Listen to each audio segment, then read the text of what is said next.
Okay, so the door catch and handle on the Island 3, really nice system, heat resistant handle so you don't burn your fingers, with a slight spring on the catch so that it fits snug, and then on the other side an equally heat resistant button that sits in place to house the handle when it's closed. So let's fit that first.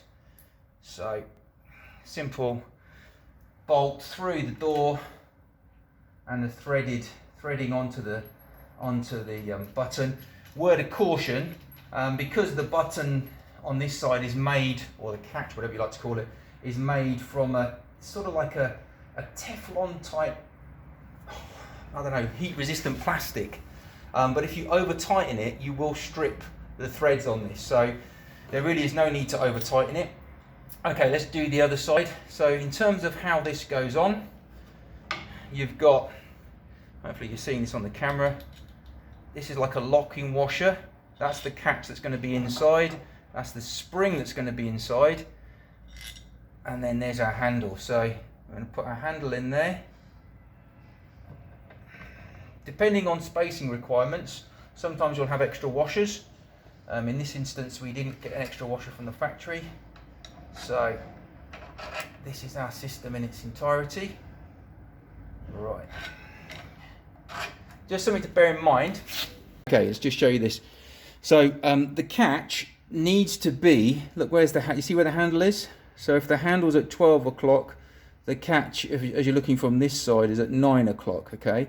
Reason being is that when you close the handle like that, the latch needs to go up because it locks onto a steel dome button on the other side of that nut there.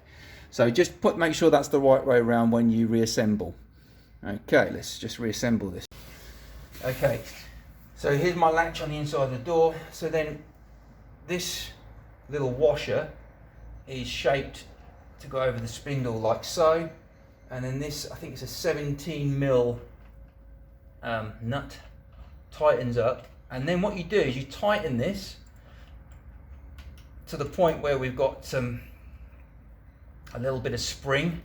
The spring is starting to compress, and then you bend these lips over to lock the nut in place, to prevent it from undoing. So over the course of time. So what I'm going to do is I'm going to tighten that up with a spanner, and then I'm going to just bend those over with a pair of pliers.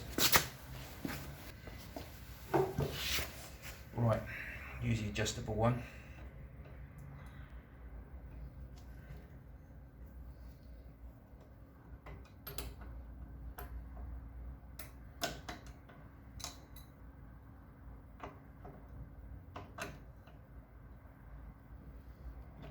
A little bit of tension on that spring.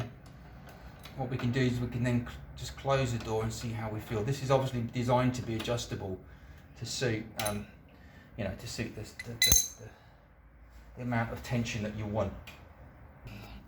So now, having got that in position, we're going to bend.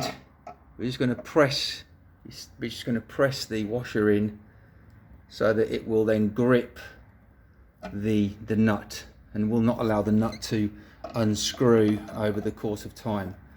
Okay, let's do that one. When that door is closed, that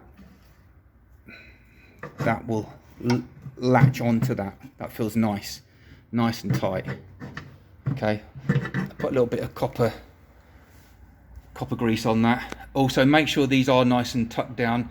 I'm going to do that properly now because I need two hands free, otherwise it's just going to catch on the door as you close it. Okay, so that's the door catch mechanism sorted. Okay, so just want to recap on this door mechanism. What I did is I actually had to loosen this just a couple of turns, so that, because once you close it onto the other door, it obviously requires a little bit more space to give you a nice tight lock, but not too tight that you can't close the door. So I've been able to do that now. Also, it's worth remembering that the rope is going to compress over the course of time. So whilst it might feel quite tight at the moment, in due course that's going to be just right. So there we go. That's that done.